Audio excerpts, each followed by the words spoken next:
They're all from the same date. They're all right. I see. So case number 3A 0257205, State versus Muhammad Idris. Charges vehicle operator refused to comply with the police officer. There are 2 infraction charges as well. 3A 0096934. It's violation of a special trip permit. And 3A 0096933. Failure to obey traffic control device and failure to renew his expired registration on a vehicle. Mr. Kale, any contact from Mr. Idris? Either Mr. Idris or a representative of Mr. Idris is present on Zoom, Your Honor. And I believe he may tend to proceed pro se, or at least without the assistance of public defense. So I would ask the court to inquire with him about that. I will. So on the screen listed as Muhammad, authorized representative for Muhammad Idris. Is that right? First of all, I object to public defender saying that I'm pro se, which I am not. I'm the authorized representative on behalf of the estate. And I would like to request for continuance due to I made a request for discovery, and there was no email provided to me. And I was informed that only a phone number is available. And I called that phone number, and there was no answer. And I did not get any voicemail. And out of the 3 cases, I only received notice for 2. 1 is missing. I don't have the paperwork for that. Due for that reason, I would like to get a continuous. All right, so let's start with this. Are you Muhammad Idris? Let's get the name straight to begin with. That's the estate on the trust. I'm the authorized representative on behalf of the estate that the court is trying to administrate. Well, the state's not charging the estate. The state is charging Muhammad Idris.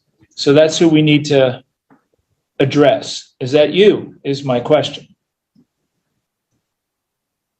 I object. If I have a question for, that's a question for the prosecutor, correct? Well, you're here asking for a continuance because you want something else. I have to know who it is that is requesting the continuance and how you speak on behalf of Muhammad Idris. I'm the authorized representative of the estate. Like my family name is Idris, given name Muhammad Ismail, for the estate, which is Muhammad Ismail Idris, estate on a trust.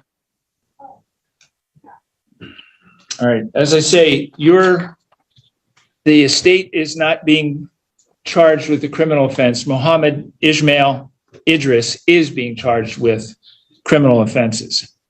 Now, you indicate that you only got 2 of the 3 notices. Which charges did you get notice of? Did you get notice for the failure to obey traffic signal? I object to you're saying this has nothing to do with the estate. It has everything to do with the estate and the trust that's being charged.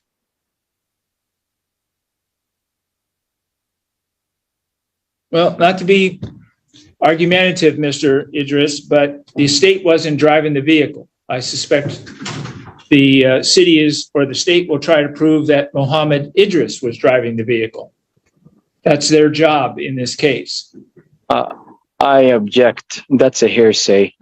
The court is assuming and presuming that's the case, which is not. So if you can continue with the continuous, I'll appreciate it. Well, I'm going to ask the city, or the state rather, to establish probable cause at this time on the charge ending in, or the case number ending in 7205, which is the vehicle operator refusing to comply with the officer. Buckle up, guys. Today we're going to break down a courtroom showdown that feels almost unreal. Muhammad Idris faces charges of refusing to comply with a police officer and 2 traffic infractions.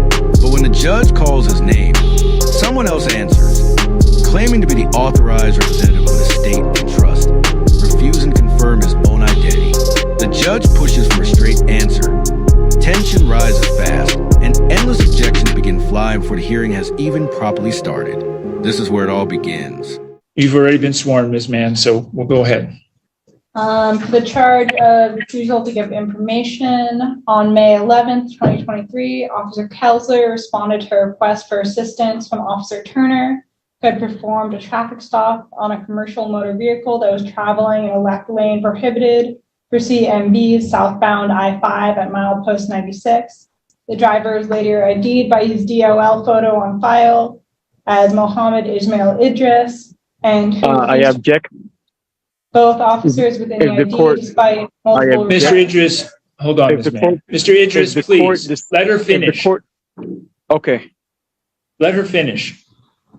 Go ahead, Ms. Mann. Refused to provide both officers with an ID despite multiple requests by both officers. He was cited for operating a vehicle and refusing to comply with the police officer and released.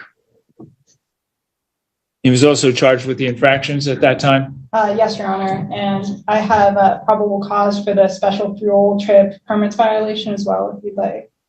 Yes, why don't you give us that too? On May 16th, 2023, Officer Turner observed a tractor trailer traveling south on I-5 near milepost 98, speeding and traveling in a restricted left lane. The officer made contact with the driver, who refused to identify himself, but was identified through his DOL photo on file as Mohammed Ismail Idris.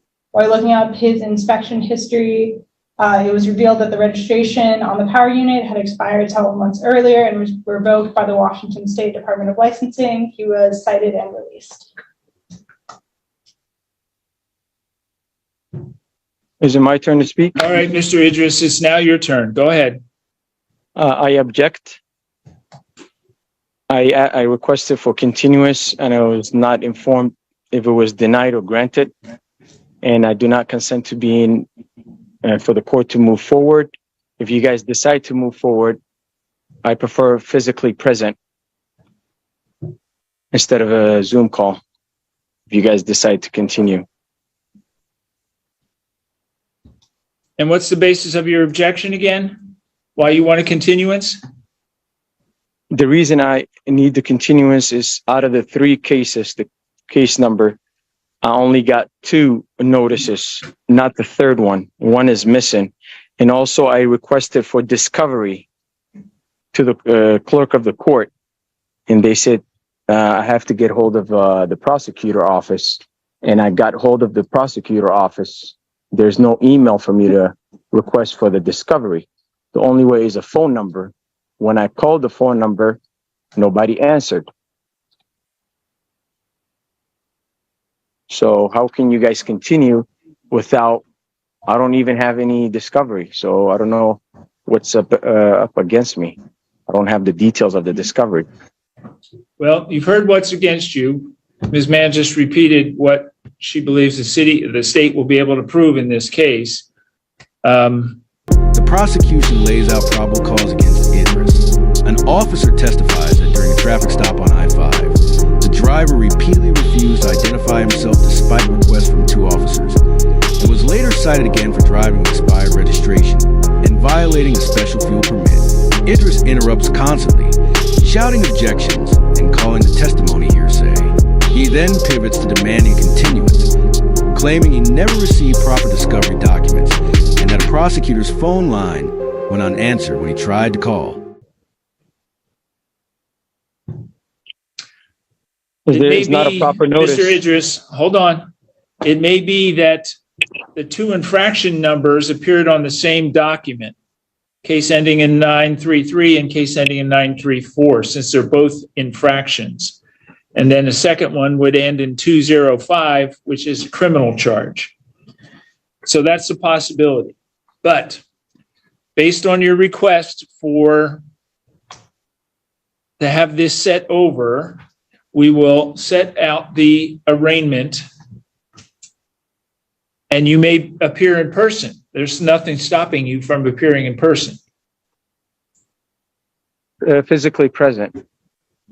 Yes, in person. All right, although I believe there is probable cause been established, I'm not going to find that today to give Mr. Idris the opportunity to look at all these documents. And Ms. Mann, is there some better way for him to request the discovery in this case that he's talking about? Not that I know of, Your Honor. I could check with my supervisor. All right, go ahead.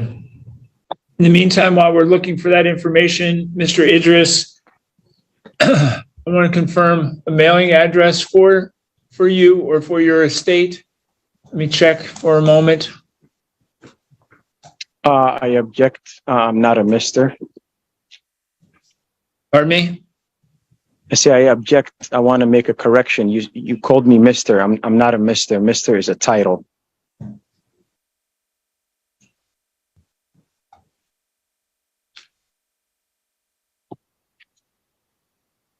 Is your address still on in Seattle, mailing address?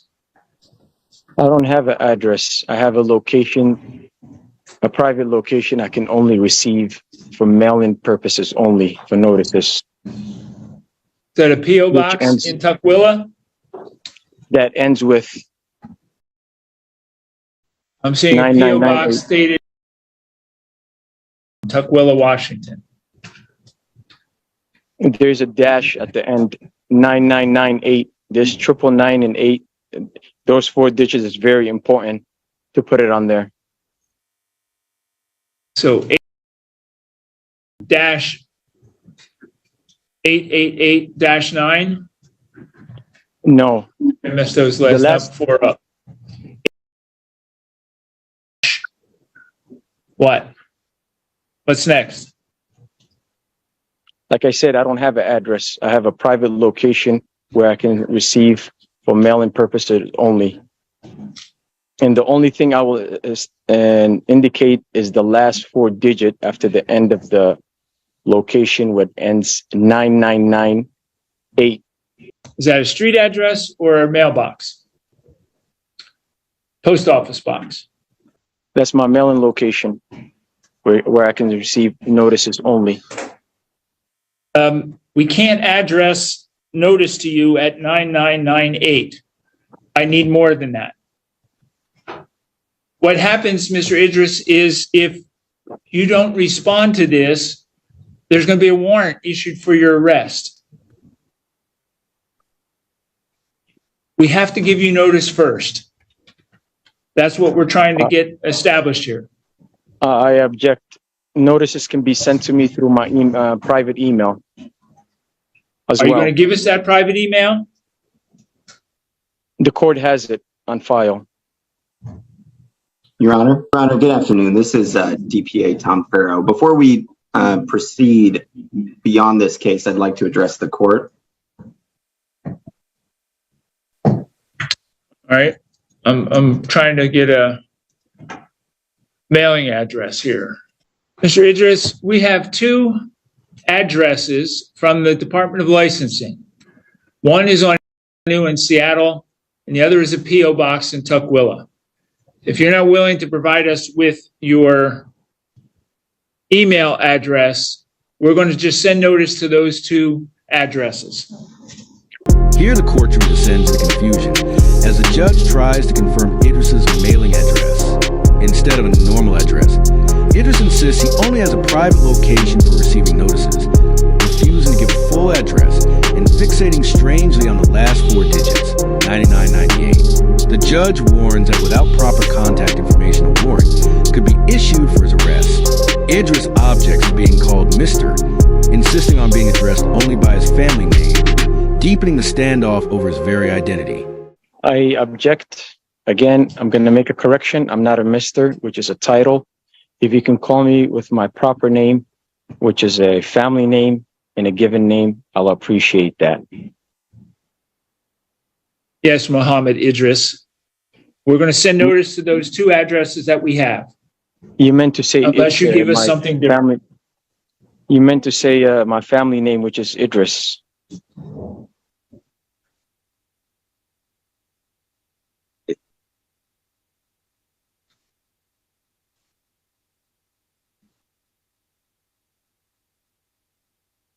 All right, we're going to use that. That's what he sent to us, requesting information about court, correct?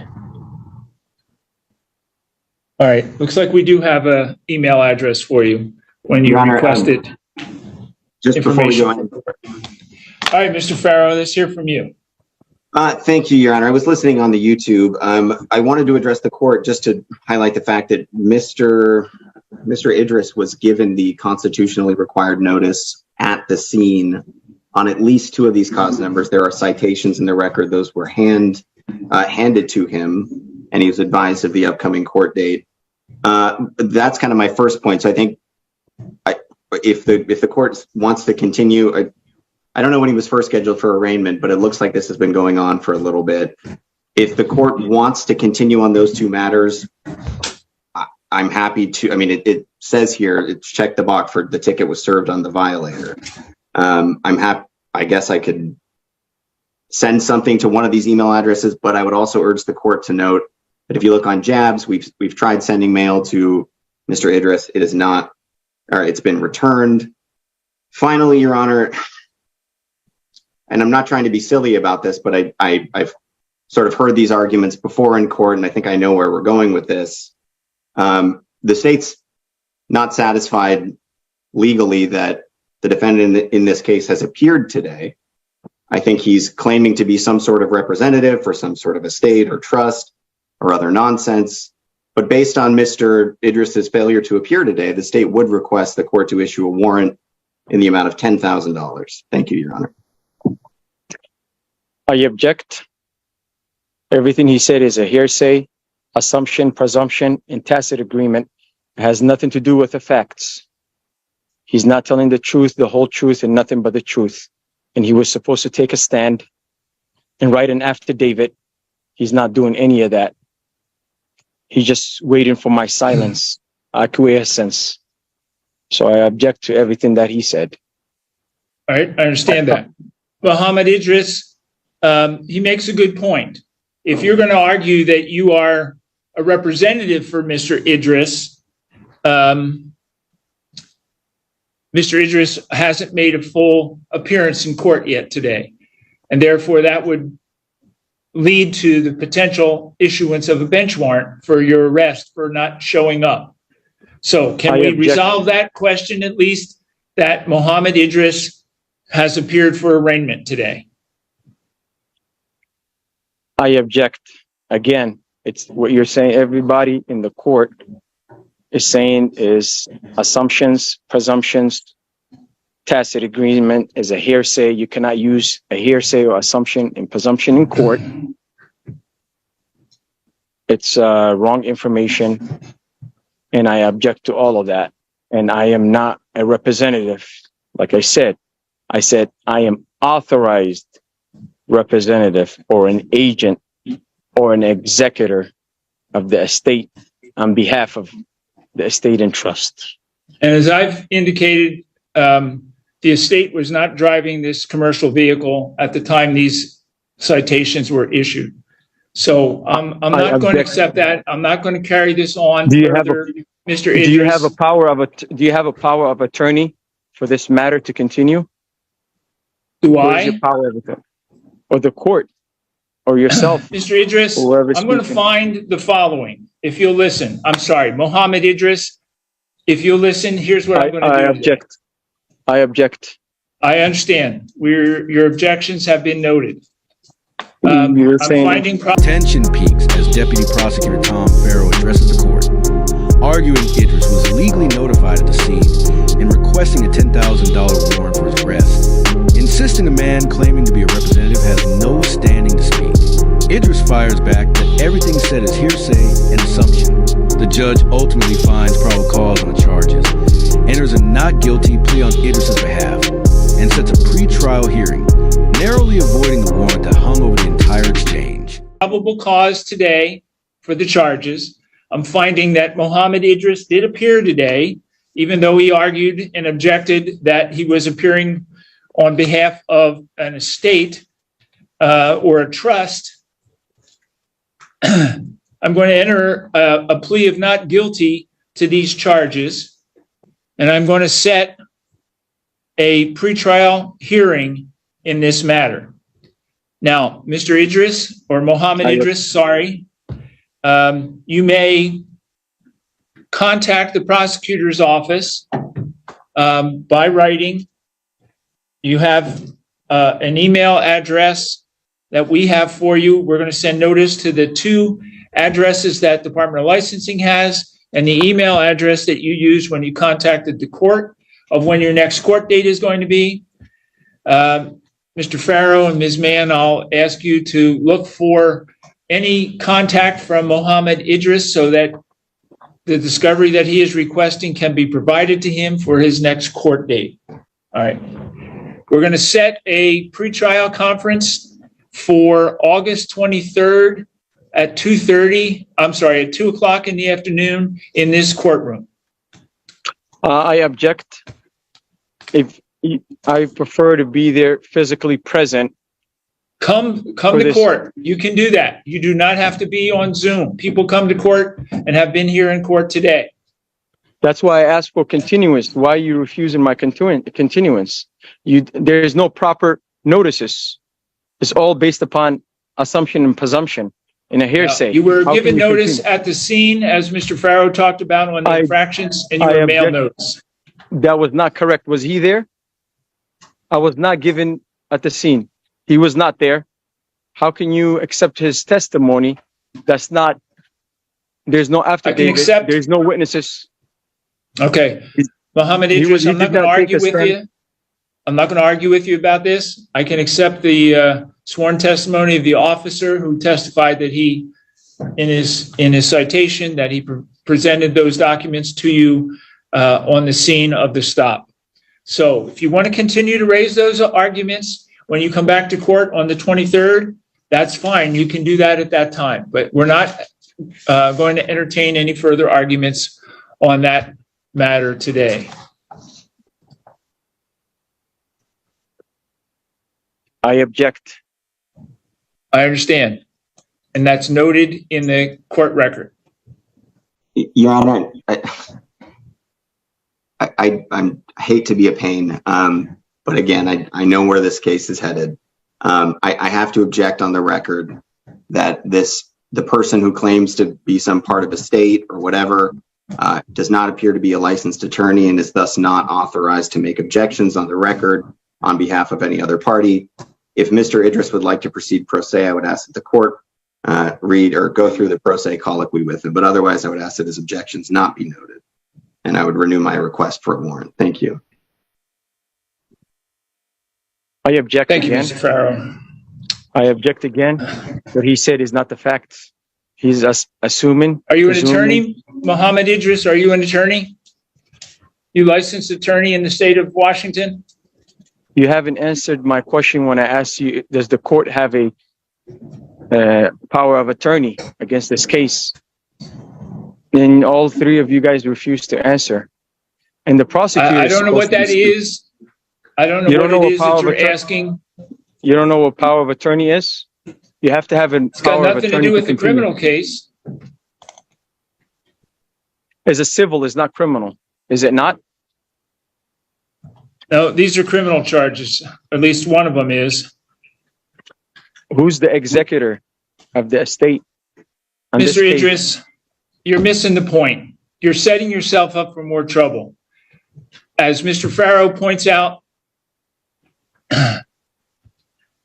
in order for you to represent yourself, you take a great risk in this case. And essentially, that's what you're saying you're doing. Everything is a trust, is it not? I don't know. I have only your testimony to that effect. The standoff continues as the judge sets a pre-trial date, and Idris keeps objecting, questioning whether the courtroom even has a power of attorney over the case. Prosecutor Farrow formally objects that a non-attorney cannot make objections on another party's behalf, and renews his request for a warrant. The judge asks Idris directly whether he intends to represent himself, warning that self-representation carries the same legal responsibilities as a licensed attorney, a warning Idris deflects with more confusion and objections. You're forcing me, without my consent, to administrate my estate without my consent.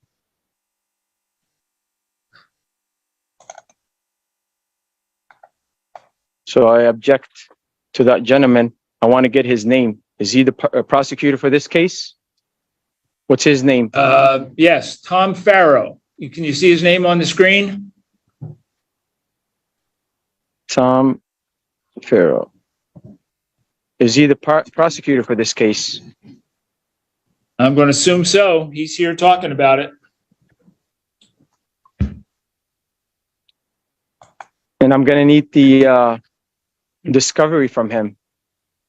When I called, how come nobody picked up the phone? Well, I have no was my idea phone who you ignored? called and what the situation was. All right. So I'm finding probable cause in the case ending in 7205, refusing to comply with the police officer. Ms. Mann, do you have request on conditions of release? I object. That's a hearsay. For both, the state requests personal recognizance with no criminal law violations, no driving without valid license and insurance, Your Honor. I object. The fact is not being indicated onto the record. Are we even on the record? We are on the record. All of this is on the record. It'll be there for you to review if you choose to do that. Is everything being recorded? Yes, it is.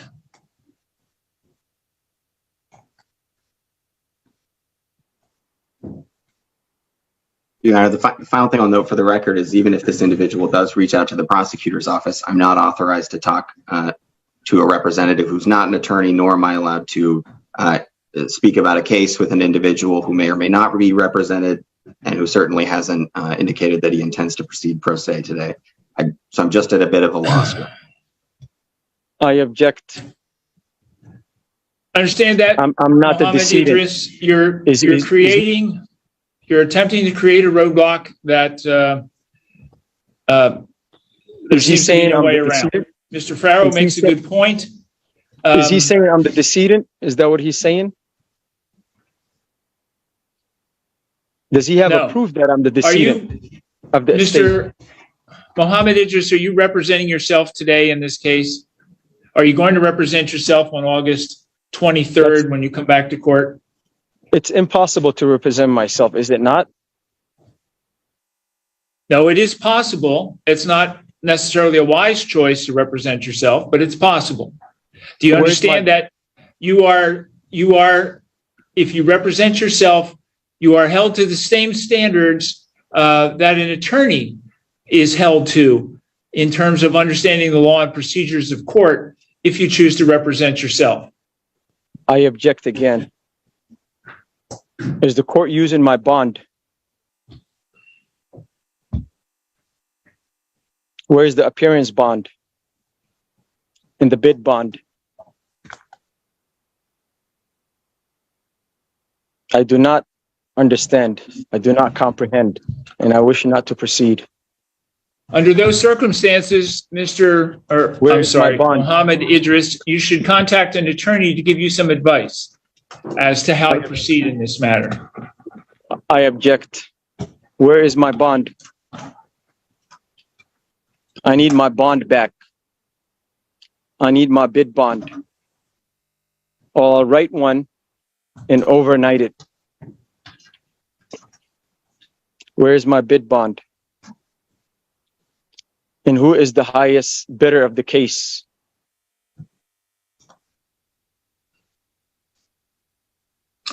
All right, on this case, State of Washington versus Mohammed Ismail Idris, case number 3A0257205 WSP, charges vehicle operator refusing to comply with a police officer. I'm entering a plea of not guilty to that charge. I am finding probable cause, first of all, on that charge. I am entering a plea of not guilty to that charge. It's obvious from Mohammed Idris's responses, he doesn't want to I enter a object. plea of, by taking a irresponsible position like this. The conditions on your release, you are released on what's called your personal recognizance. That's your promise to return to court. Your court date is going to be August 23rd. We're going to send you notice to the 2 addresses that we have from the Department of Licensing, and also to the email address that you contacted this court about. While you are waiting for that August 23rd court date, you are not to commit any new criminal law offenses, I object. and you're not to drive without license and insurance. I object. Your next court date is going to be, I need more time. August 23rd is not enough. it's plenty of time for court here. So we're going to do it on August the 23rd I object. at 2 p.m. How can a trustee tell an executor what to do? Because I'm occupying the office of the executor. This is not a civil matter. It's a criminal matter that you have This to is- come to court on the 23rd of August, 2023. I am not going to, I am the executor and beneficiary of the trust, am I not? You're the I trustee. have no the idea. prosecutor is the not an trustee. issue for this court. Mr. Farrow, I'm not going to issue a bench warrant today. I don't know how to answer the question that you've raised, which I think is a good one, about your ability to provide response to Mr. Idris's request for discovery. I'm not I Mr. don't have the answer to that. So, I'm- Mr. I'm not- Idris, you're able to get the order that I've just signed from the Thurston County District Court website under the cause number. Let me find it. In the final stretch, Idris grows increasingly disoriented, demanding his bid bond back and asking who the highest bidder of the case is. The judge declines to issue a bench warrant, instead releasing him on personal recognizance with a court date set for August 23rd. Notice to be sent to his known addresses and email. Despite the confusion, the case moves forward without an arrest. Like the video, subscribe to the channel, and we'll see you in the next video.